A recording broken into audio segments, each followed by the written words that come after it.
Bezrat Hashem, ce Shabbat, c'est un Shabbat bien chargé. C'est Shabbat Parashat Beshalach. C'est le Shabbat qu'on appelle Shabbat Shira, de la chanson. Et en plus de ça, c'est la fête de Tou Bishvat. Alors il y a tout ça dans la paracha. On va essayer aussi de retirer de leçons de la paracha qui concerne la fête de Tou Bishvat. Tout d'abord avec la paracha, dans cette paracha, il y a l'histoire de la traversée de la mer Rouge. Am Israël, après avoir sorti de l'Égypte, voilà que Paro le Vaï Beshalach Paro et Am. La paracha commence en disant que c'est Paro qui a renvoyé le peuple. Il voulait plus avoir ce peuple chez lui et il a décidé de les renvoyer. Mais 7 jours plus tard, ou plutôt Rachidi, 3 jours plus tard, il regrette et il leur poursuit. Et voilà, devant le 7e jour, il se trouve un camp devant l'autre et Paro qui veut leur tuer. La mer s'ouvre, les Juifs, les Hébreux qui passent dans la mer et les Égyptiens, 600 soldats qui se noient. C'est écrit que dans Kriyat Yam-Souf, Vayaminu Ha'am B'Hashem ou Moshe Avdo. Le peuple a eu la émouna en Moshe, en Akadosh Baruch Hu, et Moshe son serviteur. 50 miracles sont produits pour l'âme Israël au moment que la mer s'est ouverte. Si vous voulez voir tout ce miracle, on ne va pas rentrer dans tous les 50 miracles avec leurs détails. On peut dire peut-être 2 ou 3. Par exemple, un de miracles, la mer, il y a 3 millions de personnes qui doivent passer. Alors, le Gemara explique, ils n'ont pas passé en ligne droite. Ça veut dire qu'ils n'ont pas traversé la mer d'un côté à l'autre côté. C'est impossible. Ce qu'ils ont fait, c'est de 12 demi-cercles. Un cercle après l'autre, et chaque tribu est rentrée dans un cercle. Ça veut dire que la tribu qui était en plus en danger, c'est la dernière. Parce que le demi-cercle était beaucoup plus grand à traverser. Et les Égyptiens les ont poursuivis. Un de miracle, que jusqu'à le dernier juif est monté sur l'autre bord de la mer, c'est Akadosh Baruch Hu a retenu les Égyptiens dans la mer, et c'est rien que là que la mer s'est renfermée sur les Égyptiens, ils sont noyés. Maintenant, 12 demi-cercles pour 3 millions de personnes, c'est des grands demi-cercles. C'est pour 12 tribus. Maintenant, vous savez qu'au milieu de la mer, il y a des profondeurs. C'est très profond. Et quand tu passes avec des enfants, avec des femmes, avec des wagons, avec de chameaux, avec toutes sortes de choses qu'ils ont emmené avec eux, il fallait descendre et monter dans la mer. Pour éviter cela, dit la paracha, Kaf'u teomot beleviam. Les profondeurs ont gelé. De telle manière, ils n'avaient pas à descendre ou monter, c'était toujours une surface pleine. Ça veut dire que c'est la plaine. Toujours tu marches droit. Tu n'as pas à monter ou à descendre dans la mer. Un des miracles, et c'est là-dessus qu'on va se baser notre cours aujourd'hui, c'est qu'il y avait beaucoup de petits-enfants. On sait que chaque femme a accouché minimum 6 enfants à la fois. Alors lors de la sortie, il y avait 3 millions de personnes, 600 000 hommes avec des femmes et avec des enfants. Et ces enfants-là, au milieu de la traversée, tous avaient faim. Des fois, les enfants, le bébé, c'est quand tu n'attends pas, là, ils demandent tout le monde en entier. Alors qu'est-ce que tu fais? Comment une mère calme son enfant au moment qu'elle commence à avoir peur? Comment je vais traverser? Tous ses soucis, c'est traverser avec son bébé, et là, le petit, il a faim. Qu'est-ce qu'on fait? Dit le Mam Loez, voilà qu'Akadosh Baruch Hu fait un miracle. Il a fait un miracle que sur le mur, l'eau qui sont devenues comme des murs glacés, sur le mur, on commençait à pousser des fruits. Et là, tout ce qu'il y avait à faire, c'est cueillir ce fruit et donner à ces petits-là pour qu'ils se taisent. Et la mère et le père et toute la famille ont traversé la mer Rouge. Maintenant, la question qu'on doit se poser est la suivante. Dans certains passages dans le Talmud, il est écrit qu'il est interdit de profiter d'un miracle. C'est-à-dire, si quelque chose se crée par un miracle, il est interdit d'en profiter. Exemple, il y a un rabbin dans le Talmud, il voit qu'il y a un bateau en pleine mer, c'est une année de famine, et il voit sur le bateau des anges. Qu'est-ce qu'ils font ces anges? Ils prennent du sable, ils remplissent le bateau. Mais ils voient qu'avec chaque pelleté qu'ils font dans le sable, ils mettent sur le bateau, le sable tourne en graines de blé. C'est-à-dire le grain de sable tourne en graines de blé. Et ils emmènent ces anges-là, ils emmènent le bateau au bord de la mer, et ils ouvrent le bateau et ils disent à tout le monde, c'est gratuit, venez prendre, dans une année de famine. Dès que dans la ville ils voient ça, tout le monde commence à courir. Mais le rabbin qui a surveillé tout le processus de ce grain de blé, comment ils sont devenus de grains de blé à partir de grains de sable, et il a vu que c'est des anges, il a arrêté tout le monde. Il dit personne touche. Ce grain de blé vient d'un miracle. On n'a pas de droit de profiter des miracles. Tu ne peux pas manger quelque chose qui a été fait à partir d'un miracle. Même pour manger, ça veut manger ou profiter de notre. Mais ici, il s'agit du manger. Alors là, comment est-ce que ce bébé, on doit se poser la question, comment est-ce que ce bébé a pu profiter de ces fruits sur le mur? Ces fruits ont été créés par des miracles. Très bonne question. Ça, c'est une des questions que tout le monde pose. La manne. La manne aussi, c'est un miracle. Mais la manne, c'est moins. Parce que la manne existe dans le ciel. C'est pas une nouvelle création. La manne, c'est le pain céleste. Ça veut dire que la manne existe dans le ciel. Tout ce qu'Akadosh Baruch Hu a fait, il a fait descendre la manne du ciel sur terre. C'est sûr que c'est un miracle, mais c'est pas un miracle comme tous les autres miracles qu'Akadosh Baruch Hu a créé quelque chose de nouveau. Là, c'est des fruits qui ont été créés sur le mur, au moment que Am Israël est en train de passer la mer Rouge. Une des réponses qu'on peut dire ce soir à propos de cela, c'est la chose suivante. Dans un livre d'Halakha, un livre qui traite de responsable, Rabbi Eliyahu Mizrahi, qui était le rabbin de le Rav Frida, il a eu la question suivante. Il a été posé la question suivante. Deux associés, ils vendaient de l'huile. Un jour, un des associés n'avait plus de l'huile chez lui. Alors la femme est partie demander à l'autre associé, et lui dit, prête-moi un baril d'huile et que je le mets chez moi. En cas où il y a un client qui rentre et je peux le vendre. Donc, il lui a donné un baril, elle l'emmène chez elle et le pose. Elle va faire une petite course, elle retourne à la maison. Elle voit que l'huile commence à déborder du baril. Elle dit, c'est pas normal. Alors tout de suite, elle est partie dans la cuisine et a commencé à chercher des marmites. Elle a cherché des marmites, elle met des marmites, le baril de bord et le marmite se remplit. Elle emmène une autre, le baril de bord, et là, elle emmène toutes sortes d'ustensiles, et elle emmène beaucoup, elle va chez les voisines et remplit, jusqu'à qu'elle n'a plus d'ustensiles. Là, l'huile s'arrête. Le baril est toujours plein, comme avant, et tous les ustensiles sont remplis. C'est sûr que c'était un miracle. Maintenant, l'autre associé, il voit tout d'un coup que son associé, l'autre associé, il achète une nouvelle maison, il change sa voiture, et toutes sortes de choses. Il dit, mais on travaille ensemble, d'où tu as tout cet argent?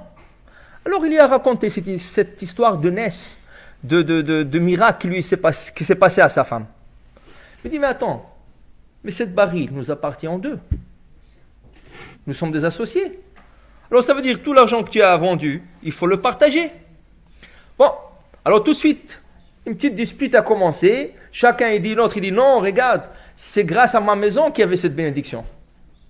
Parce que regarde, le baril de vin, le baril de l'huile était chez toi à la maison. Rien ne se passait. C'est quand elle est rentrée chez moi que ça a commencé à déborder et à avoir une beracha.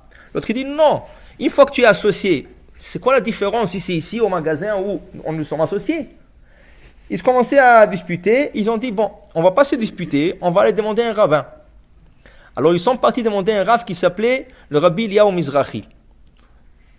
Le rav, il a touché beaucoup de points. Mais un des points qui nous intéresse pour ce soir, que le rav a touché, mais c'est l'huile.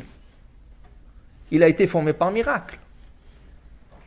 Est-ce qu'on a le droit de profiter des miracles? On n'a pas le droit de profiter de quelque chose de miraculeux qui s'est produit. Alors, cette huile-là, on ne peut pas le vendre, on ne peut pas en manger, on ne peut pas en profiter. Alors il a dit, avant qu'on discute de quoi que ce soit, d'où il est venu ce miracle, et c'est à cause de la femme qu'il a posée à la maison, ou c'est des associés, c'est grâce aux deux, il dit, est-ce qu'on peut toucher à cette huile? Regardez qu'est-ce qu'il répond le rabbin. Le rabbin répond, selon un des anciens, le Ran, dans le Chidush Haran, le Ran il dit, mais si on regarde dans l'histoire juive, et on prend le livre des prophètes, ce miracle, il a déjà existé. On a parlé ça la semaine dernière. Pas Hanouka. La femme avec Elisha. Elisha le prophète, la femme du prophète Ovadia, que son mari a caché 100 prophètes dans 2 différentes grottes, 50 prophètes dans une grotte, 50 prophètes dans une autre. Il les a sauvés parce qu'il y avait la reine qui voulait les tuer. Lui qui est parti faire un prêt pour nourrir ses prophètes. À la fin, il ne pouvait pas payer le prêt. Lui, il est décédé. Et le roi qui lui a prêté l'argent est venu chercher le prêt. Il n'avait pas, alors il lui a pris les 2 enfants à la femme. Et la femme ne savait pas quoi faire. Elle a dit comment ils vont prendre les 2 enfants. Et le roi était idolâtre, il ne mange pas cachère. Qu'est-ce qui est arrivé? Bref, elle est partie demander au prophète Elisha. Qu'est-ce que je fais? Il lui dit, qu'est-ce que tu as à la maison? Il dit, j'ai rien. Il dit, quelque chose. Il dit, rien, un peu d'huile qui me reste au fond d'un jar. Il dit, c'est fini, c'est tout ce qu'il faut. Il dit, va prêter des ustensiles de toutes tes voisines et ferme la porte et commence à remplir les ustensiles. Elle a fermé la porte et a commencé à remplir tous les ustensiles, ils sont remplis avec de l'huile. Au dernier ustensile, son fils lui dit, maman, il n'y a plus d'ustensiles. Lui, il s'est arrêté. Le prophète, il lui dit, maintenant tu vas prendre cette huile, tu vas le vendre et tu vas payer ta dette et tu vas vivre avec le reste de l'argent. Maintenant, dit le Rav, ça c'est un miracle qui est arrivé au temps du prophète. Alors, tout miracle qui est déjà arrivé, quand elle se reproduit, c'est plus un miracle. Ça devient de la nature. Le premier miracle, c'était chez Elisha, le prophète. Mais après ça, il est possible d'avoir toujours le même miracle.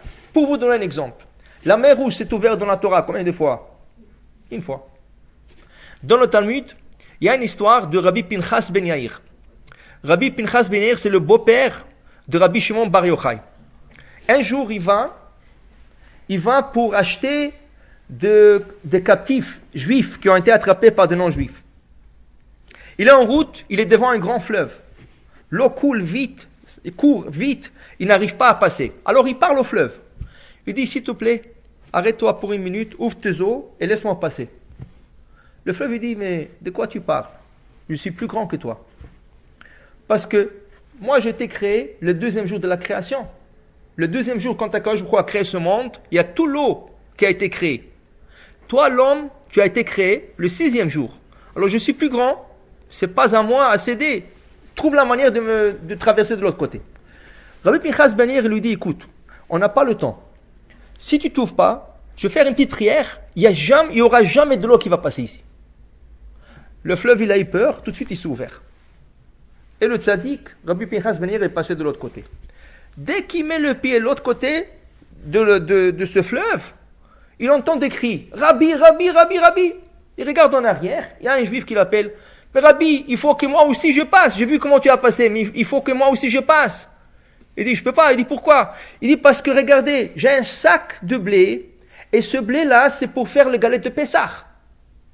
Le plus petit goutte d'eau qui va toucher le sac, tout le sac il va devenir chametz. Alors, ouvrez le fleuve pour que je passe. Top. Alors, il parle encore au fleuve. Il dit, alors, ouvre-toi, parce que lui, il veut passer aussi. Il dit, non, pour vous, oui, pour lui, non. Il commence à se dire, il dit, regardez, moi, je suis pressé, je dois courir. Si tu t'ouvres pas, je vais faire une prière, il n'y aura jamais de l'eau qui va passer ici. Top. Le fleuve n'avait pas le choix, il s'est ouvert. Le juif est passé, dès qu'il passe de l'autre côté, il dit, j'ai oublié. Il dit, qu'est-ce que tu as oublié? Il dit, regardez, il y a un arabe qui m'accompagnait.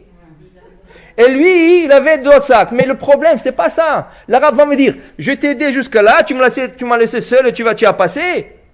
Alors, pour Kiddush Hashem, pour faire sanctifier le nom d'Akadosh Baruch Hu, il faut que le fleuve s'ouvre, que lui aussi puisse passer. Alors là, Rabbi Pinchas ben Yair, de nouveau, il commence à parler au fleuve, il décrète sur lui, il n'avait pas le choix, il lui a ouvert, il a passé 3 fois. Maintenant, ça c'est exactement la traversée de la mer Rouge. Pour 3 personnes, mais c'est ouvrir les eaux. Alors tout le monde se pose la question, mais est-ce que ce rabbin, Rabbi Pinchas ben Yair, est plus grand que Moshe Rabbeinu? Moshe Rabbeinu, combien de fois il a ouvert la mer Rouge? 1 fois. Ce rabbin a ouvert combien de fois? 3. Alors est-ce qu'il est plus grand que Moshe Rabbeinu? Bien sûr que c'est un miracle. Comment? De se tenir devant un fleuve, le Jourdain par exemple. Vous dites au Jourdain, ouvre-toi. Il ne va pas s'ouvrir. Voilà, ça c'est la réponse. Vous avez bien capté la réponse. La réponse est, voilà, une fois que le miracle s'est produit, après ce n'est plus le miracle. Après ça rentre dans le système de la nature. C'est sûr, c'est pas n'importe qui peut le faire. Mais le tzaddik qui va le faire, ce n'est plus considéré comme miracle, comme tel. Ça rentre dans la nature. Alors ça, c'est pour le fruit que Akadosh Baruch Hu a fait sur le mur de l'eau de Yam Souf. La question qu'on doit se poser encore, ce bébé qui avait faim, tu leur donnes des fruits, dans l'heure de gâteau, dans l'heure de sandwich, avec de la viande, avec, toutes sortes de choses. Pourquoi des fruits? De tout ce qu'on peut leur donner à manger, que des fruits. Alors, la réponse pour cela est la suivante. Vous savez que le fruit, celui qui mange de fruits, reçoit la crainte du ciel. En mangeant des fruits, tu reçois la crainte du ciel. C'est sûr que c'est pas n'importe quel fruit. On parle surtout des fruits qui poussent en Eretz Israël. Le fruit d'Israël, celui qui mange un fruit dans Israël, il reçoit la crainte du ciel. Ça veut dire que il commence à sentir en lui qu'il crée un Kadosh Baruch Hu. Il veut faire plus. Il veut pratiquer plus la religion. Il veut faire plus de mitzvot. Ça donne une crainte du ciel. Le fruit d'Eretz Israël. C'est comme ça que des grands rabbanim ont expliqué un passage dans le Talmud. Le passage est le suivant. C'est écrit que Moshe Rabbeinu, il voulait absolument traverser l'autre côté du Jourdain pour aller en Eretz Israël. Mais pourquoi il voulait aller en Israël? L'Echol Mipiria. Il a demandé à Kadosh Baruch Hu, donne-moi la chance de traverser, manger quelques fruits, et c'est après tu peux m'enlever de ce monde. Mais donne-moi la chance de passer de l'autre côté. Et la Gemara pose une question. Est-ce que Moshe Rabbeinu a besoin de manger des fruits? Est-ce que tu as besoin de manger des fruits? C'est pour ça que tu veux passer en Israël. C'est vrai, tu as fait le détour dans le désert 40 ans avec les Hébreux et tout. Mais tu veux traverser l'autre côté du Jourdain, rentrer en Israël. Au lieu que tu dis, je vais aller au Kotel. Il n'y avait pas Kotel encore. Je vais aller au Hebron, pèleriner Abraham, Yitzhak et Yaakov. Je vais aller dans tous les endroits saints de Tzadikim. Tu vas aller manger des fruits. Est-ce qu'il a besoin de manger des fruits? Mais non. Mon cher Rabbeinu, qu'est-ce qu'il veut? Il veut avoir la crainte du ciel. Et ça, c'est rien que avec le fruit de Eretz Israël. Tous les fruits. Tous les fruits. Alors là, Moshe veut traverser pour pouvoir manger de ces fruits. Mais la Gemara dit, mais est-ce que lui, il a besoin de manger de ces fruits? Pourquoi? Moshe Rabbeinu dit un passage dans la Torah qui dit, Va'ata Israël, et maintenant Israël, Ma Hashem Elokecha Dorosh Mimcha. Qu'est-ce qu'Akadosh Baruch Hu te demande? Qu'est-ce qu'Akadosh Baruch Hu te demande? Alors Gemara dit, et il répond, Kim l'ira? Tout ce qu'Akadosh Baruch Hu vous demande, c'est de le craindre. La Gemara pose une question. Quoi, la crainte d'Akadosh Baruch Hu, c'est quelque chose de rien? Ça veut dire, qu'est-ce qu'Akadosh Baruch Hu te demande? Que le craindre. Ça veut dire que la crainte, c'est rien. La crainte, c'est une grande chose. C'est pas n'importe qui peut craindre Akadosh Baruch Hu. La preuve, vous-même. Regardez, est-ce que dans chaque situation, vous pensez est-ce qu'Hachem est là ou pas? La Gemara dit, Amar Rabbi Yochanan, dit Rabbi Yochanan, quand une personne veut faire un péché, qu'est-ce qu'elle fait? Elle se cache. Mais est-ce qu'elle ne sait pas que là où se cache, et Akadosh Baruch Hu est présent? Alors, ça c'est un peu de manque de crainte du ciel. Crainte du ciel, ça veut dire que je sens qu'Akadosh Baruch Hu est juste là. Je ne peux pas le voir, mais je le sens. Mais ça c'est quelque chose de très très élevé. C'est un niveau très très élevé. Akadosh Baruch Hu, Moshe vient, il dit, Ma Akadosh Baruch Hu doresh mimach. Qu'est-ce qu'Akadosh Baruch Hu veut de toi? La crainte du ciel, c'est tout. C'est tout. Ça c'est une grande chose. Dit la Gemara, oui, pour lui c'était rien du tout. Pour lui. Alors la Gemara maintenant, le Imre Emet, il explique, alors maintenant on comprend la question de la Gemara. Pourquoi faire alors Moshe a besoin de passer pour manger des fruits? Le fruit c'est pourquoi? Pour avoir la crainte du ciel. Mais il a beaucoup de crainte du ciel, mon cher Rabbeinu, il n'a pas besoin. C'est pour ça qu'à la fin, Akadosh Baruch Hu lui a pas donné la chance de traverser, parce que tout le but c'est avoir un peu de crainte du ciel. Il a plus qu'un peu, il a beaucoup de crainte du ciel. Au point qu'il dit à Israël, ce n'est rien du tout d'avoir la crainte du ciel. Oui, à ton niveau, mais c'est pas à tout le monde à le faire. Dit le Imre Emet, mais ça c'est à condition que les fruits d'Israël n'ont pas quitté Israël. Ils sont toujours en Israël. Mais s'ils sont exportés, il n'y a plus. La preuve. Moshe Rabbeinu, non. Vous allez en Israël. La preuve, Moshe Rabbeinu. C'est quoi la preuve de Moshe Rabbeinu? Il voulait absolument manger de ses fruits. Il voulait rentrer pour manger de ses fruits. Alors pourquoi faire? Que quelqu'un va en Israël, il va cueillir le fruit, il l'emmène de l'autre côté du Jourdain. Ça veut dire que c'est pas la même chose. C'est pas la même chose. La crainte du ciel qu'on reçoit quand on mange le fruit d'Israël, c'est qu'on est en Israël.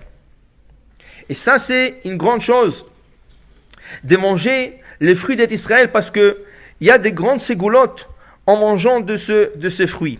Maintenant, la Gemara dit,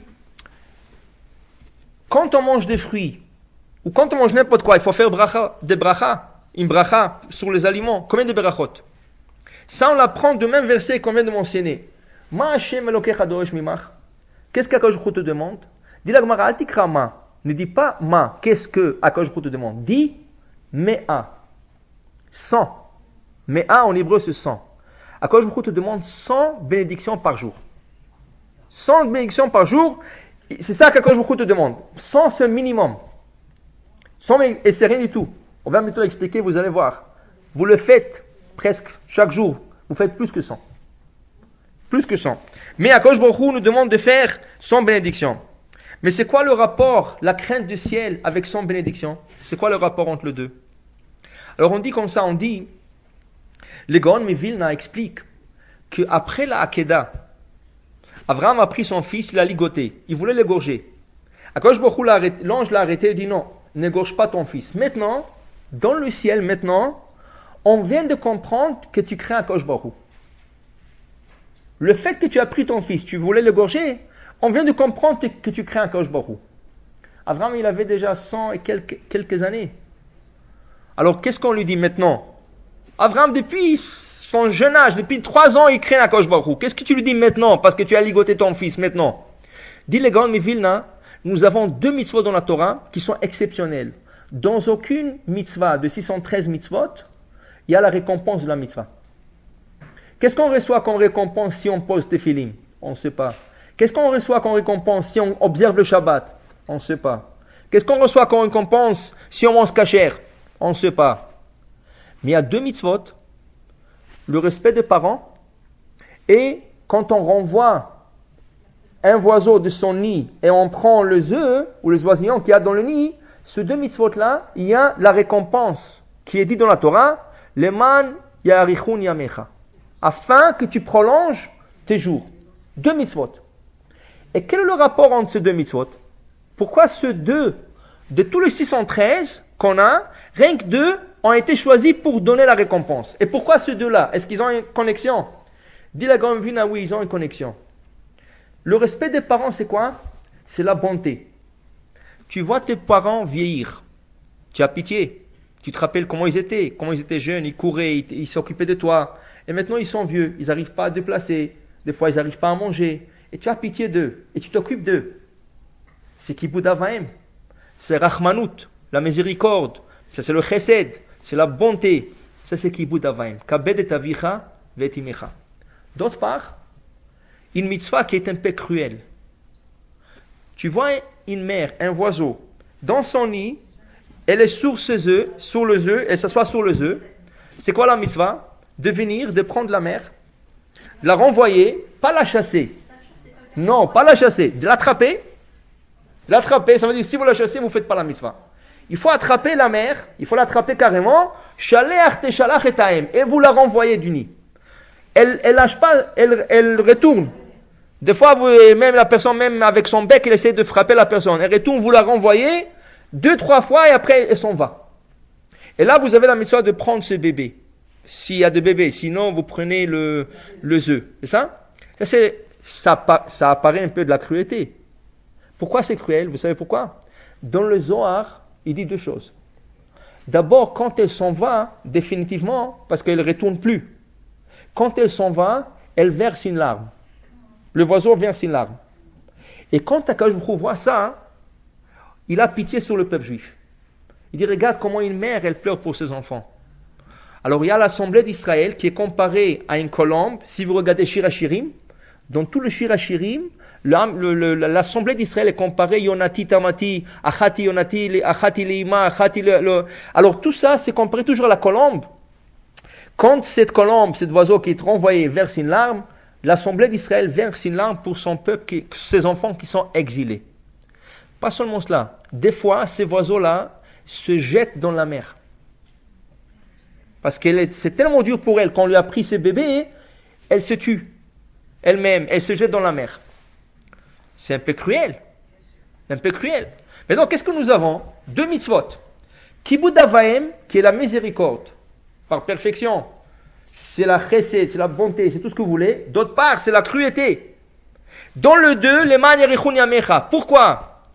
Parce que quand tu fais le 2, pourquoi tu le fais? Est-ce que tu es cruel? Non, tu n'es pas cruel. Parce que tu montes à Kadosh Baruch Hu, que ce soit le chesed ou que ce soit la cruauté, je le fais parce que tu me l'as ordonné. Comment? C'est que vous le laissez sécher. C'est ça, vous le laissez sécher, ça sèche, et après vous le jetez. Comment? Vous le prenez, vous donnez un peu à manger, sinon vous le... C'est ça. La mitzvah, c'est de prendre et après lâcher. La mitzvah, c'est de renvoyer la mer. Maintenant, le 2 mitzvot, c'est quoi? Le 2 mitzvot, c'est pour dire qu'on fait le mitzvot sans sentiment. On n'est pas sentimental quand on fait une mitzvah. On ne peut pas être sentimental. Ça, c'est une des raisons pourquoi une femme, dans la loi juive, ne peut pas être une juge. Pourquoi? Parce que les femmes sont plus sentimentales que les hommes. Si quelqu'un vient au jugement, il m'a pris de l'argent, il commence à pleurer, la femme dit, tu as raison. Alors, on ne peut pas être sentimental. Quand on est en train d'accomplir les mitzvot, on ne peut pas être sentimental. Maintenant, pourquoi quand je dis à Abraham, c'est après qu'il a pris son fils, il a ligoté, il voulait l'égorger. Quand je vous dis maintenant, je sais que tu me crains. Pourquoi?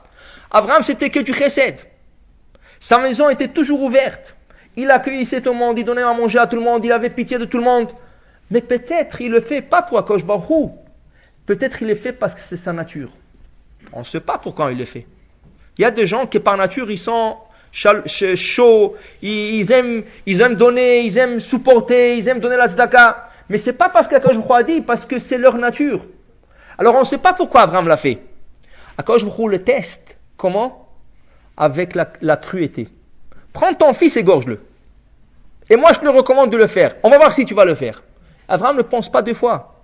Lui qui était un homme de bonté, il prend son fils et veut l'égorger. Akadosh Baruch Hu l'arrête. Il dit maintenant, ça y est. Maintenant je comprends que le chesed que tu as fait, c'est pas pour mon amour. C'est à cause que tu me crains. Parce que maintenant tu as pratiqué la cruauté en mon nom.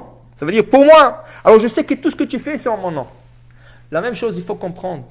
Quand on prend un fruit, ou on prend un gâteau, ou on prend du pain, et on fait une bénédiction, c'est la crainte du ciel. Qui veut dire quoi? Quand on prend un gâteau ou du pain, et on dit à quelqu'un, tu sais, avant de le consommer et de le manger, il faut que tu fasses une beracha. Dis pourquoi? Qui c'est qui a fait ce gâteau? C'est moi. Moi, j'ai pris la farine, j'ai pris des œufs, j'ai pris l'eau, j'ai pris le sel, j'ai tout mélangé, j'ai mangé. Alors pourquoi faire une beracha? J'ai pas besoin de faire une bracha. Ou c'est un gâteau. Ça veut dire que tu crois, c'est toi le patron du monde. Si tu ne vois pas la nécessité de bénir Akadosh Baruch Hu.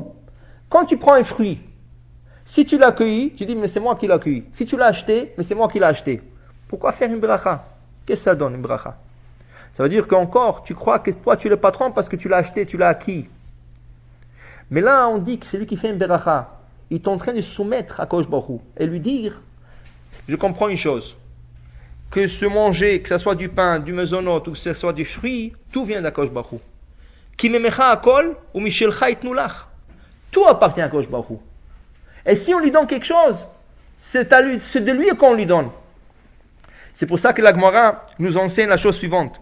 La Gemara dit, tout celui qui profite de ce monde sans faire une bénédiction, Kilu gorev la vivimo, comme s'il avait volé de son père et de sa mère. Qui c'est son père, qui c'est sa mère? On dit son père c'est Akadosh Baruch Hu. Sa mère c'est l'assemblée d'Israël. Qui veut dire que si quelqu'un prend un fruit, il ne veut pas faire une beracha. C'est pas nécessaire. Est-ce que ce fruit t'appartient? David Amelech dit dans le Tehillim, l'Hachem, dans le psaume 24, l'Hachem ha'aretz umloa. À l'Éternel appartient cette terre et tout ce qui se trouve dans cette terre. C'est-à-dire, n'importe quoi que tu touches, c'est pas à toi, c'est à Akadosh Baruch Hu. Si un arbre pousse, s'il donne des fruits, c'est Akadosh Baruch Hu qui l'a mis dans le monde. Alors ça t'appartient pas, tu peux pas manger.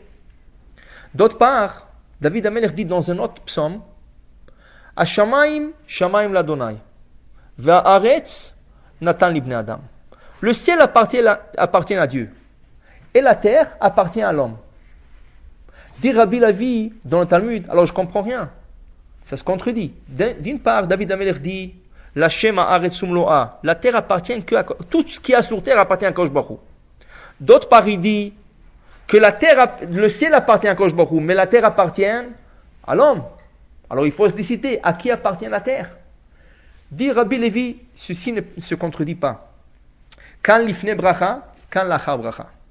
Quand on prend une pomme, une poire ou n'importe quoi, avant de le bénir, avant de faire une bénédiction, ça ne nous appartient pas, ça appartient à Hachem. L'Hachem a Haaretzum Loa.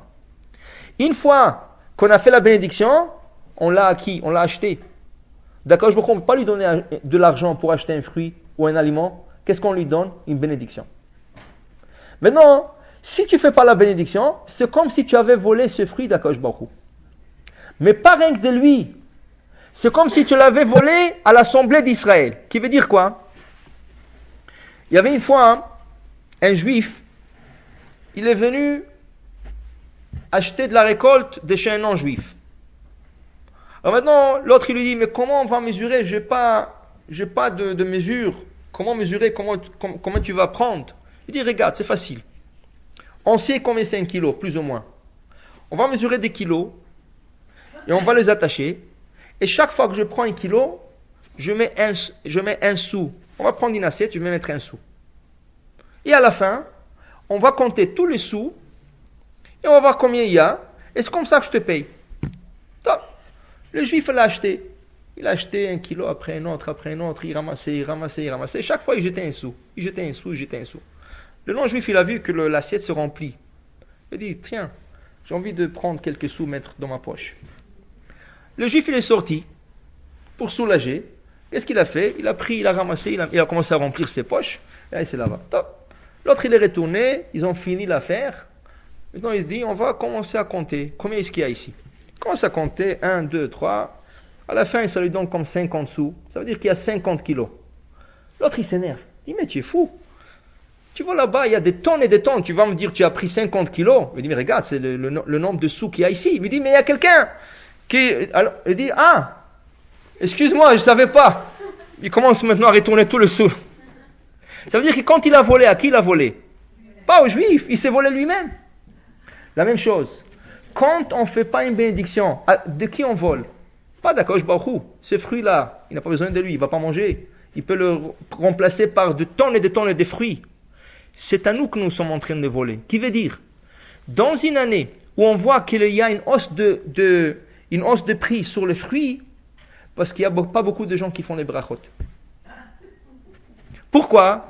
Parce que si Akadosh Baruch Hu ne donne pas une abondance dans les fruits, ça veut dire qu'il y a un manque de brachot dans le monde. Ça veut dire de qui on vole? De nous-mêmes, parce qu'après il faut payer ces fruits plus cher. Alors, tout celui qui mange dans ce monde sans bracha, il est en train de voler à Akadosh Baruch Hu parce que c'est pas à lui. Et en plus de ça, il est en train de se voler lui-même parce qu'après il va payer ça plus cher. Tandis que si tout le monde se met d'accord, oui, on fait la bracha, ça prend une bracha. Même pas quelques secondes. Ça prend même pas une seconde. Si on le fait bien, 2-3 secondes. Et là, chaque fruit reçoit sa bénédiction. Alors voilà, nous sommes dans la semaine où il y a la fête de Tou Bishvat. Alors c'est sûr qu'on va parler un peu de quelques halachot qui concernent cette fête. Cette fête est devenue une fête dans le 16e siècle. C'est-à-dire dans la Torah, cette fête n'est pas mentionnée. Il n'y a pas une fête de Tou Bishvat dans la Torah. Dans la Torah, il y a la fête de Rosh Hashanah, la fête de Kippour, la fête de Sukkot, la fête de Pessah, et ça, c'est Shavuot. Tout ça, il y a dans la Torah. Mais Tou Bishvat, c'est pas mentionné dans la Torah. C'est pas une fête comme telle dans la Torah. C'est devenu une fête à partir du 16e siècle. Comment? Rosh Hashanah, c'est Rosh Hashanah c'est le début d'année. Pourquoi? La ilanot, pour les arbres. Qui veut dire? Vous savez, quand on plante un arbre, ça prend 3 ans avant qu'on peut profiter de ce fruit. Avant qu'on peut profiter le fruit de cet arbre, ça prend 3 ans. Alors même si on prend un arbre déjà mature, qui a été planté quelque part, qui a donné des fruits, et je le plante de nouveau dans une autre place, même s'il me donne le fruit la première année, je ne peux pas en profiter. Il faut que j'attende 3 ans. Chaque fois que j'arrache un arbre et je le plante, il faut que j'attende 3 ans avant de pouvoir profiter de cet arbre. Maintenant, les 3 ans commencent quand? C'est quoi la date de départ? Est-ce que c'est la plantation? Ça veut dire, si je le plante en août, il faut que j'attende 3 mois de août, ou par exemple, si je le plante le mois de Tammuz ou Av, il faut que j'attende 3 mois de Tammuz et Av. Dit la Mishnah, non. Tout Bishvat, c'est Rosh Hashanah et Ilanot. Le point de départ, c'est tout Bishvat. Qui veut dire, si je plante l'arbre Tishrei, le mois de Tishrei, juste avant Rosh Hashanah, là, j'ai Tishrei, Cheshvan, Kislev, Tevet, c'est ça, Shvat. Quand je touche tout Bishvat, quand j'arrive tout Bishvat, 5 mois plus tard, une année. Une année. J'attends tout Bishvat prochain, c'est année numéro 2. Tout Bishvat d'après, année numéro 3. Mais en vérité, combien des années sont passées? 2 ans et 5 mois. Ça veut dire que tout Bishvat, c'est le point de départ de tous les arbres pour le compte de 3 ans. Alors même si tu l'as planté 1 mois avant tout Bishvat arrive, ça compte comme un an. Et là, tu comptes 2 et tu comptes 3e année, et là, tu peux en profiter. C'est ça la signification de tout Bishvat, Rosh Hashanah, la Ilanot. C'est le jour d'anniversaire des arbres pour le 3 ans. Pour le 3 ans. Après ça, tu peux en profiter tant que tu veux de fruits de l'arbre. Maintenant, au XVIe siècle, il y a des kabbalistes qui sont montés de l'Espagne à Tzfat. Et là, ils ont instauré ce qu'on appelle le Seder de tout Bishvat.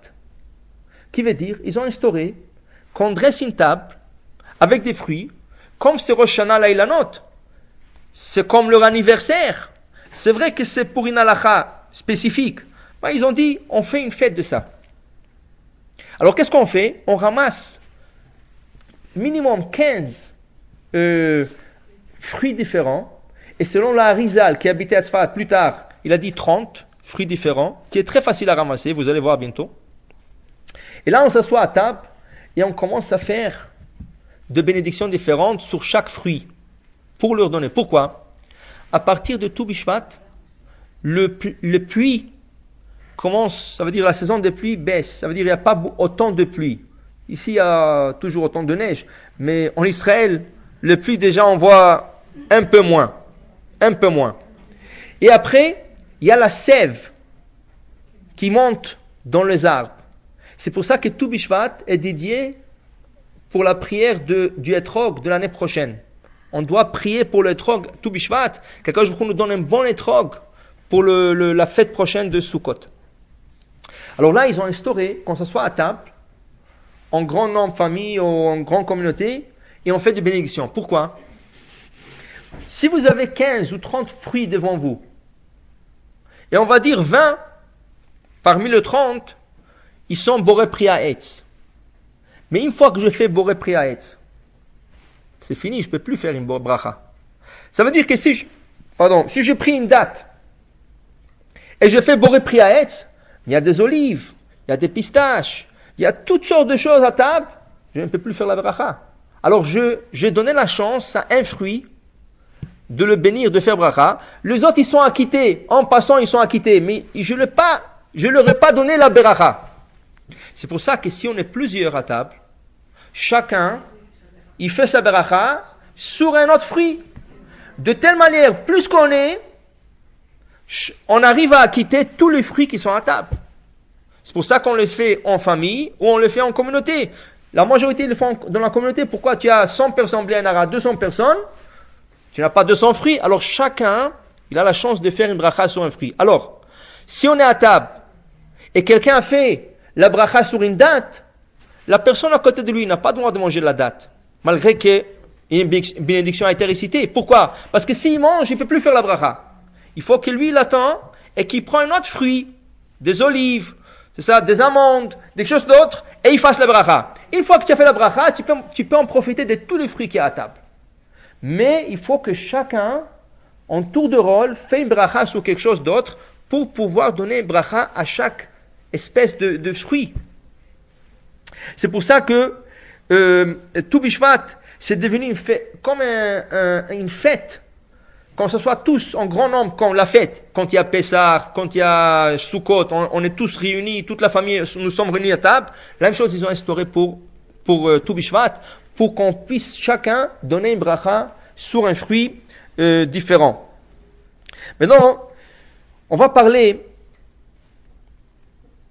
des règles qui appartiennent de bénédiction. Je regardais un peu le cours qu'on a donné des années précédentes, on n'a pas encore touché ce point. Vous savez que dans les fruits, il y a des priorités par quel fruit commencer. Et la priorité est la suivante. Dans la Torah, c'est écrit, la terre d'Israël a été bénie par 7 fruits. Il y a 7 fruits que la terre d'Israël a été bénie par ce fruit. Eretz, Inter, Chita, il y a du blé. Usora, il y a de l'orge. Vegefen, il y a des raisins. C'est ça? Veteena, il y a la figue. C'est ça? Verimon, il y a la grenade. Eretz, Inter, qui est béni, Zet, Shemen, de l'huile d'olive, ou de vache, et le miel. Le miel dont la Torah elle parle, c'est les dattes. Les dattes qui sont mielleuses, c'est ça, ils sont pleines de miel. Alors, ça c'est le miel dont la Torah elle parle. Maintenant, la Gemara pose une question. Il n'y a même pas un mot de plus dans la Torah.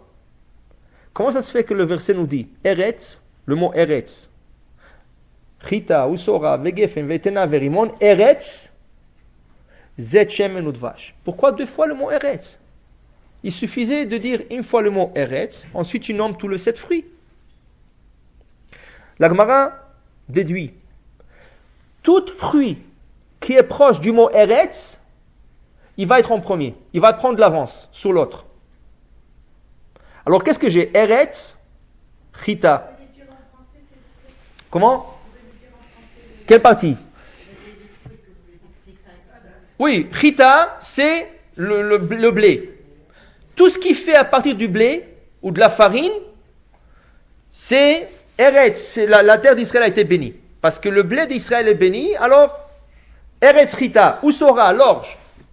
Qu'est-ce qui se trouve à côté du premier mot Eretz? Chita, le blé. Ça veut dire que la bracha de Mezonot est en priorité. Parce que c'est le premier fruit qui se trouve à côté du mot Eretz. Qu'est-ce qui vient après lui? L'orge. Alors si vous avez pas un pain de blé, mais pain d'orge, lui le prioritaire, avant les autres fruits. Alors maintenant, si je suis l'ordre, Eretz, Chita ou Sora, je n'ai pas de Mezonot à table, je n'ai pas de pain, mais j'ai des fruits. Quel est le premier fruit, normalement, que je dois faire la bracha? Alors regardez, Eretz, Chita ou Sora, Ve, Gefen, le raisin.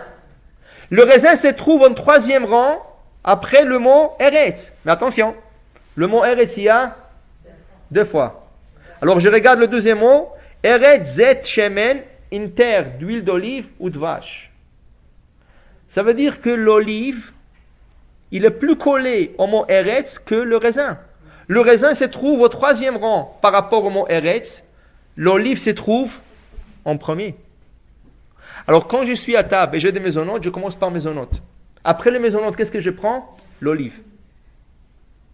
Maintenant, après quoi? Le raisin est en 3e. Eretz Shemen ou Dvash. Le miel c'est la date. La date est en 2e rang après le 2e mot Eretz. Alors elle est prioritaire que le raisin. Alors j'ai le mezonot, que ce soit fait de blé ou de l'orge, en premier.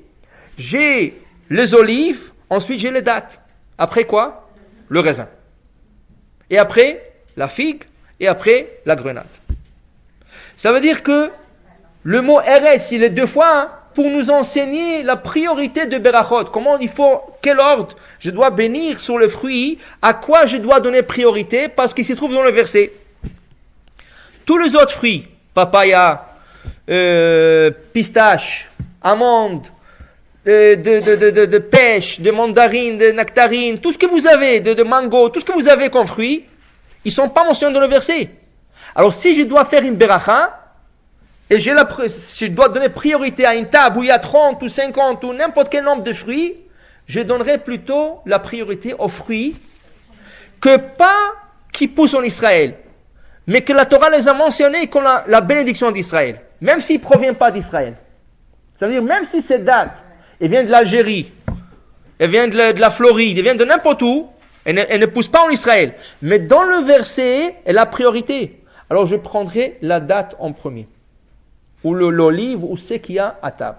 Ça veut dire qu'il y a un ordre à suivre. Maintenant, tout ça, c'est dans le cas que je n'ai pas vraiment de préférence. J'ai envie de manger et la date, et l'olive, et le mango, et le kiwi, et tout ce qui est à table. Mais si, par exemple, quelqu'un dit non, pour moi, la mangue, je ne peux pas vivre sans ça. Je le mange matin au soir. Et pour moi, c'est avant les olives, avant le date. Dans ce cas, chaviv. Ça veut dire que c'est une question de préférence. Tu préfères? Fais la bracha sur ce que tu préfères. Il y a des gens qui préfèrent, non, moi, ce fruit-là ne m'attire pas. Ni l'olive, ni la date, ni le raisin, ça ne m'attire pas. Moi, ça m'attire plus des fruits exotiques. Hop. Alors dans ce cas, tu feras la bracha sur le fruit qui t'attire.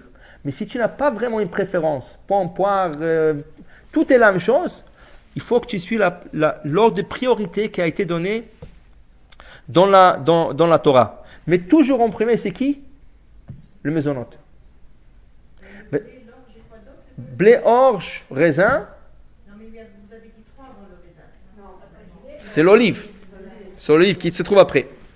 Blé, orge. Oui, parce qu'il y a le blé, l'orge, Eretz, Chita ou Sora, Vegefen. Sora, c'est l'orge. Vegefen, Vetena, Verimon, Eretz, Zetchem, Venudvash. Maintenant, le mésonote est toujours prioritaire. C'est ça?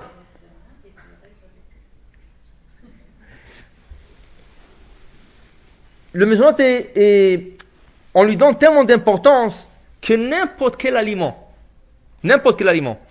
qui contient des mésonotes, et les mésonotes, il est venu pour donner un goût. Il n'est pas venu pour donner de la texture. Exemple, des boulettes de poisson.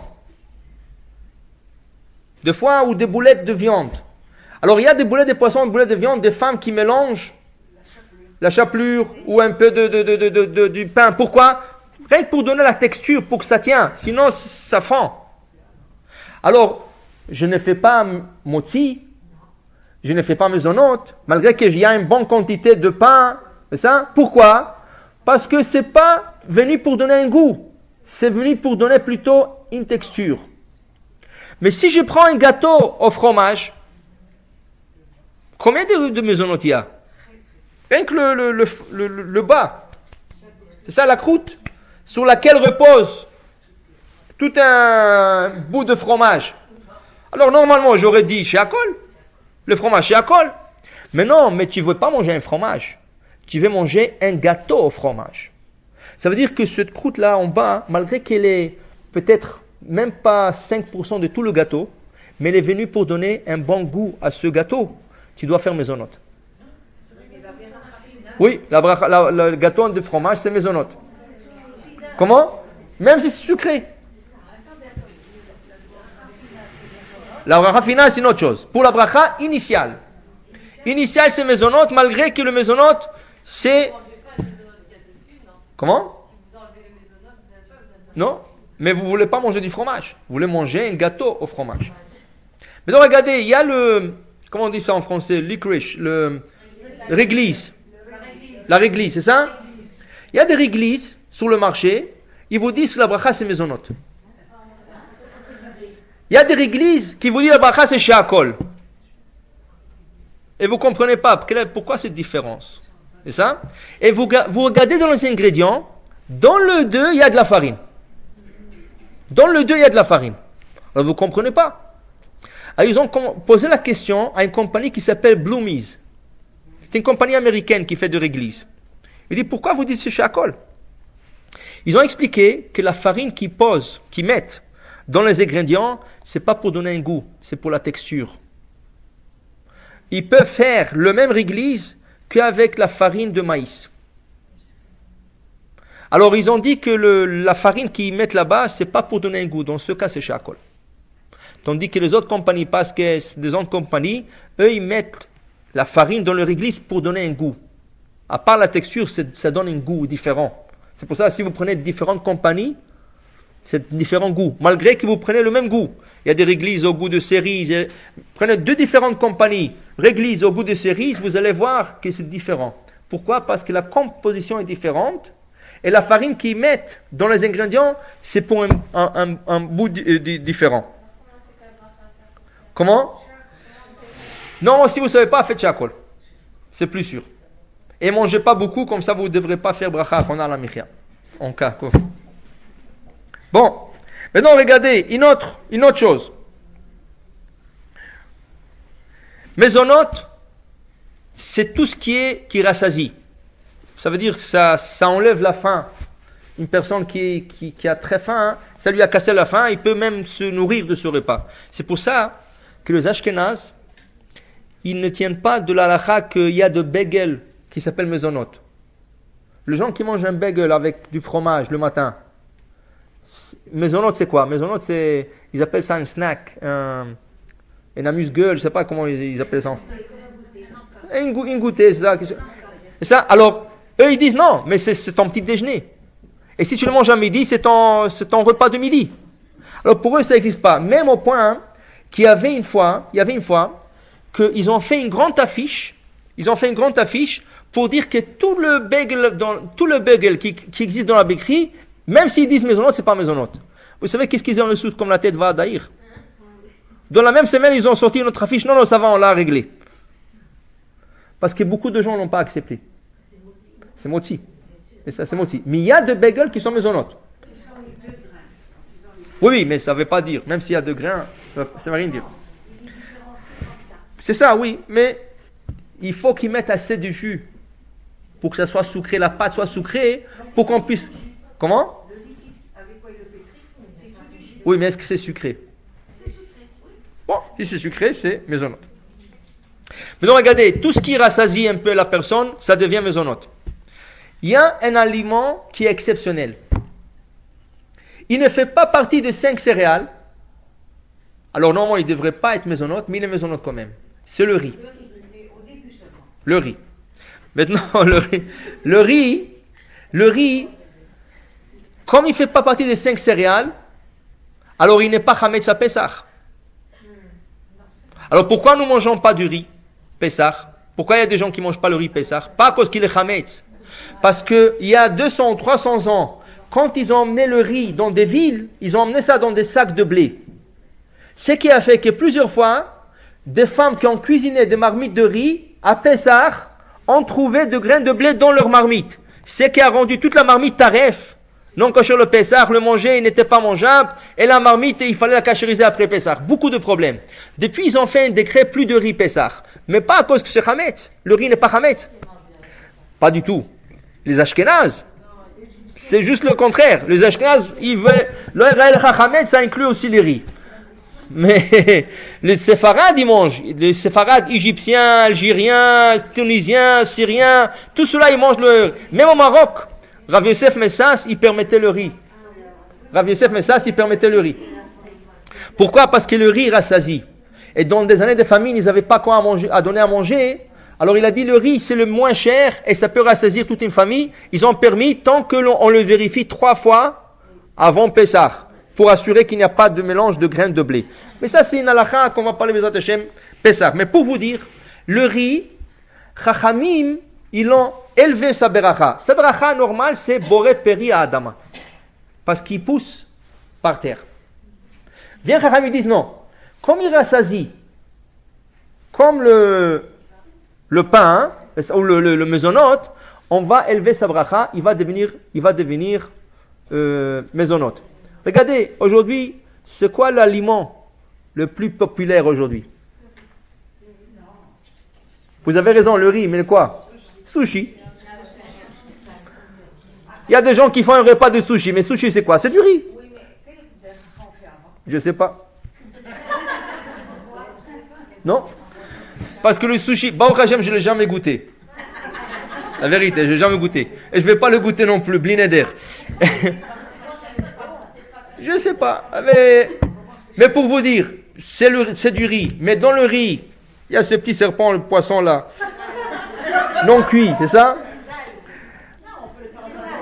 Oui, de saumon, mais tout ça c'est des poissons. Mais pour vous dire, qu'est-ce que vous voulez manger?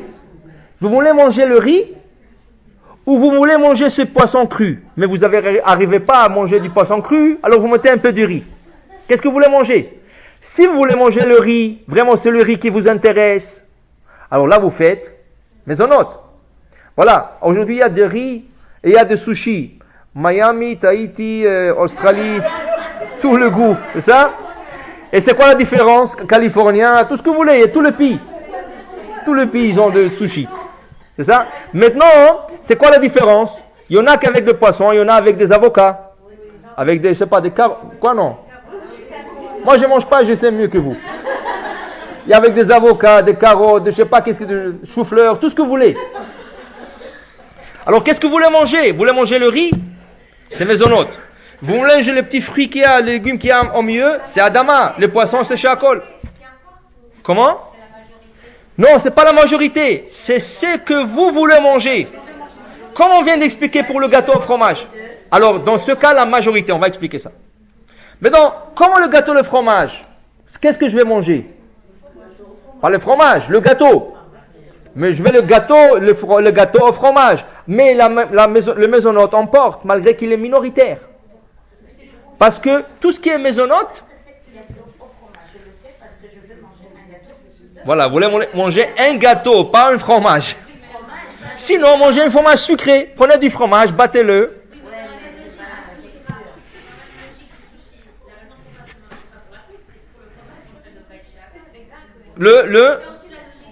Oui. Non, cette règle s'applique que pour mezonot. Cette règle que le mezonot emporte pour n'importe quelle quantité et pourcentage qu'il est, c'est que pour mezonot. Tous les autres aliments, ça va par pourcentage. Exemple, vous avez un plat de riz, et là-dessus vous mettez de carottes, diced, de petits carreaux, et ça petits carreaux avec de petits pois verts. C'est quoi la bracha? Mezonot, surtout. Vous allez me dire, le carotte c'est Adama, les petits pois verts c'est Adama. Quand il y a deux aliments qui sont mélangés, et je vais manger les deux ensemble, je dois voir qu'est-ce qui est en majorité, et je fais une seule bracha. La règle est, Ikar vetafel, mais varech ala ikar ou poter tatafel. Tout ce qui est essentiel, tout ce qui est secondaire, je fais la bracha sur l'essentiel, j'exemple le secondaire. L'exemple que la Gemara donne, il y avait des gens qui mangeaient le poisson très salé. Herring, c'est ça? Ils mangeaient cela, et après ils mangeaient du pain. Dit la Gemara, tu fais chez Akol sur le poisson, et tu fais pas moti sur le pain. Oui. Alors la Gemara dit, comment ça se fait? Parce que je ne vais pas manger du pain. Je vais manger du poisson. Après, la bouche, elle brûle. La bouche est trop salée. Alors je prends un bout de pain pour faire passer le sel. Alors je ne vais pas manger du pain. Quelqu'un qui a mangé un piquant, il dit, c'est rien, il a mangé, ça sort du feu de tous les côtés. Vite, donne-moi du challah, donne-moi du pain. S'il n'a pas fait motzi, il n'a pas besoin de faire motzi. Parce qu'il ne veut pas manger le pain. Il ne veut rien faire passer la chaleur, le harif. Alors pas besoin de faire la bracha. La même chose, quand j'ai deux aliments mélangés ensemble, et j'ai le ikar, l'essentiel, et j'ai le tafel, quelque chose qui est secondaire, je n'ai pas besoin de faire la bracha sur le deux. Une bracha. Et je n'ai pas le droit de faire deux brachot. Couscous. J'ai le couscous. Et là-dessus, j'ai de la courge, j'ai le légume, la carotte, les pois chiches, toutes sortes de sauges. Mezonot. Maintenant, si je veux manger que le carotte d'abord, je mange que le carotte. Non, alors tu ne manges pas ensemble. Dans ce cas, tu vas faire deux brachot. Adama et mezonot sur le couscous. Mais si tu le manges ensemble, et de temps en temps, tu manges le carotte seul, mais tu fais pas, pour toi c'est manger ensemble, une seule bracha, mezonot. J'ai qu'on appelle ça, de pâtes. Et sur les pâtes, vous mettez la sauce tomate avec un peu de viande hachée. Mezonot. Parce que je ne vais pas manger de la viande. Le tomate et la sauce hachée, c'est pour donner le goût aux pâtes. Alors tu manges les pâtes, une mezonot, avec une bracha, tu acquittes le tout. Ça, c'est une règle pour tous les aliments. J'ai un bol de fruits. Il y a des pommes, des poires, il y a toutes sortes de choses. Il y a quelques fraises.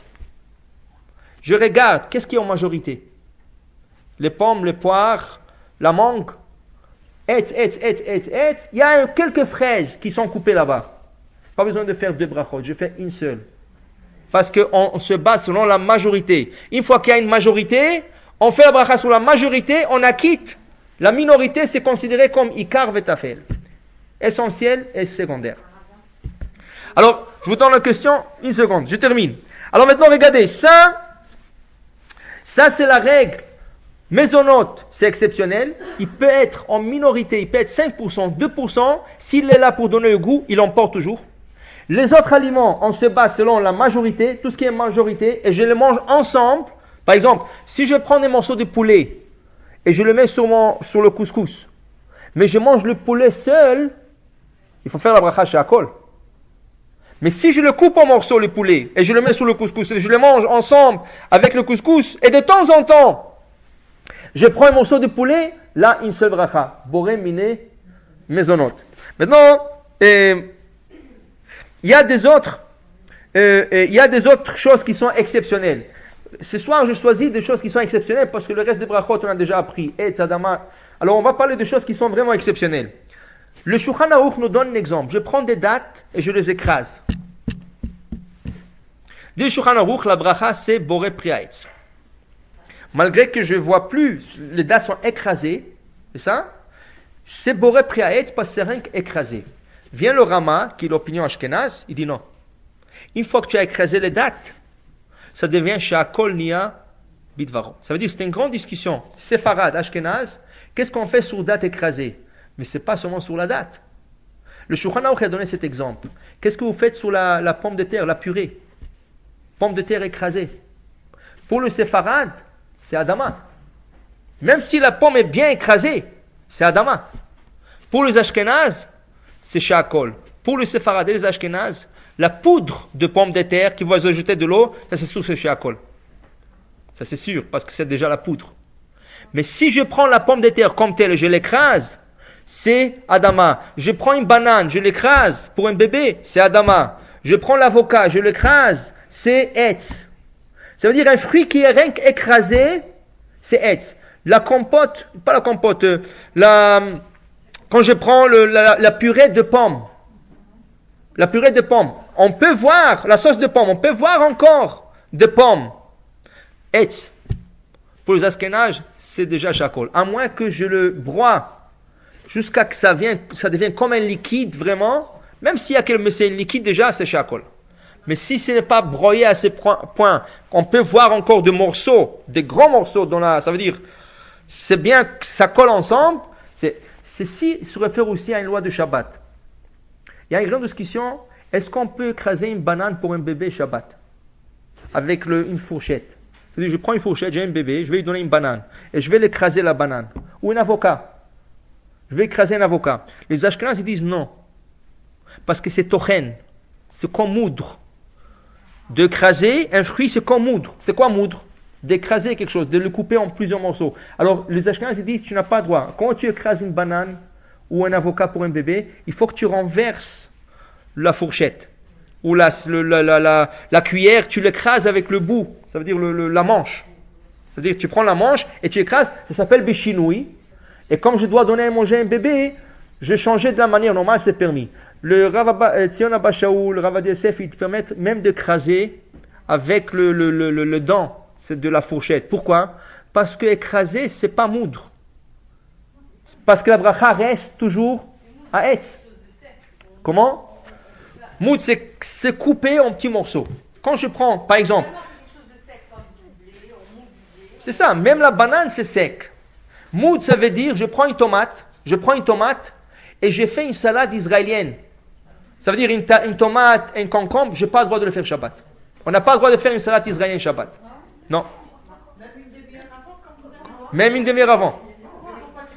Parce que c'est coupé en petits morceaux. Le Shulchan Aruch dit que pour que ça soit pas dans la catégorie de moudre, il faut couper en un grand morceau un peu. Pas grand, mais un peu plus grand, pas israélienne, parce que la salade israélienne vraiment c'est en petits morceaux. Shabbat on ne fait pas, à moins que vous l'avez fait préparer avant. Comment? Non, même pas. Petits morceaux. Non, ça c'est pour éplucher et faire.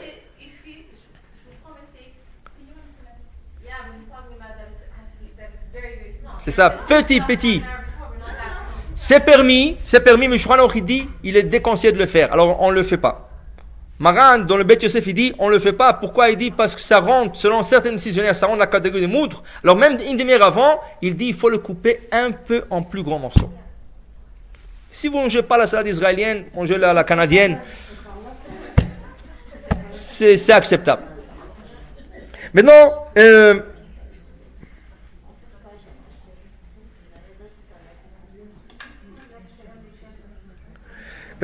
une autre chose. Il y a des céréales. Non, pardon.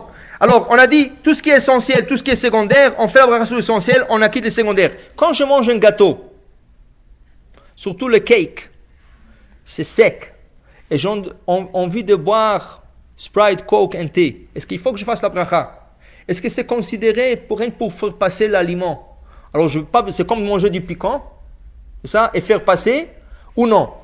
Dit le Rav Ovadia Yosef, non. Quelqu'un qui mange un gâteau et il veut boire, il faut faire 2 brachot. Malgré qu'il s'étouffe un peu, parce que le gâteau est sec. Et ça, en Israël, ils appellent le cake, ils appellent ça au gatrenek, le gâteau de s'étouffer, pour s'étouffer. Tu manges, tu t'étouffes avec. Comme ça, ils appellent en Israël le cake. Non. Mais pour dire que tu manges, il faut boire après. Alors, Rav Ovadia Yosef, il dit non. S'ils ne rentrent pas dans la même catégorie, il faut faire bracha sur le 2. La meilleure des choses, c'est prendre un bout de gâteau, faire maisonnote, et tout de suite faire shakol. Et après, tu manges le gâteau et tu bois. Ça pour ne pas rentrer en cette discussion. Dernière chose, et je vous laisse le temps à question. Le riz qu'on a mentionné, c'est boré mine maisonnote. C'est ça, boré mine maisonnote. Il y a le céréal de riz. Céréal, ça veut dire le Rice Krispies. Et il y a les galettes de riz. Rice cakes, ok? Ça c'est tous les deux ils sont différents. Maintenant la Gemara explique. Le riz est maisonnote seulement quand il est cuit. Maintenant les Ashkenaz exigent, le Mishnah Berurah exige, le Rosh qui était un des Rishonim, il a exigé, quand on cuit le riz, il faut qu'on voit grain par grain, qu'il soit pas écrasé, collé. Il faut que ce soit grain par grain. Là ça devient, il faut le contraire. Il faut qu'il soit collé pour que ça devienne maisonnote. Et s'ils sont grain par grain, c'est Adama. Comme ça, il dit le Rosh. Le Rabbeinu Yonah, qui est la halakha sfarad, il dit non. Que ça soit grain par grain ou que ça soit collé, c'est toujours maisonnote, le riz. Maintenant, les céréales de riz, ils sont pas cuits. Ils sont soufflés par la chaleur. Ça veut dire, ils prennent de tôle, ils mettent du riz, ils mettent de grands fours dans de grands fours avec la chaleur 300-400 degrés, le riz commence à gonfler et ça donne le céréal. Le riz n'a pas été cuit, il a été soufflé par la chaleur. Alors c'est comme la maïs. Quel bracha j'ai fait sur le popcorn? Boré pri Adama. Popcorn c'est boré pri Adama, c'est de la maïs soufflée. Il a été gonflé par la chaleur, c'est tout. Alors c'est Adama, c'est ça? Non, c'est pas Shakol, c'est Adama. Alors la même chose. Le riz soufflé dans le céréal, normalement, c'est ça, quel bracha il faut que je fasse? Adama. Mais il y a le Rav Moshe Feinstein, il a dit qu'il a vérifié la manière qu'ils font le Rice Krispies, le céréal. D'abord ils vont cuire le riz. Après ils le soufflent. Alors c'est pour ça que lui il a dit que le Rice Krispies c'est maisonnote. Pourquoi? Parce qu'il est d'abord cuit avant d'être soufflé. Si ça serait rien que soufflé, ce serait Adama. Alors le rice cakes, le galette de riz, c'est quoi? Ce que soufflé. Ils mettent beaucoup de riz ensemble. Avec la chaleur, ça gonfle. Un rentre dans l'autre, ça forme dans une moule. Ça donne la forme ronde. Ça, c'est Adama. Adama. Ça, il n'y a pas de riz chakol. Il y a ou Adama. Oui, c'est la même chose. C'est la même chose, soufflé. Seulement, c'est écrasé dans des moules. C'est des moules qui le forment comme ça. C'est Adama. Alors, le galette de riz, c'est soufflé, c'est Adama. Le céréal, Rice Krispies, c'est maisonnote parce que c'est d'abord cuit avant d'être soufflé. Il y a beaucoup d'autres exceptions, mais on va laisser pour une autre fois. Je vous laisse le temps à question, Natacha. Non, sushi.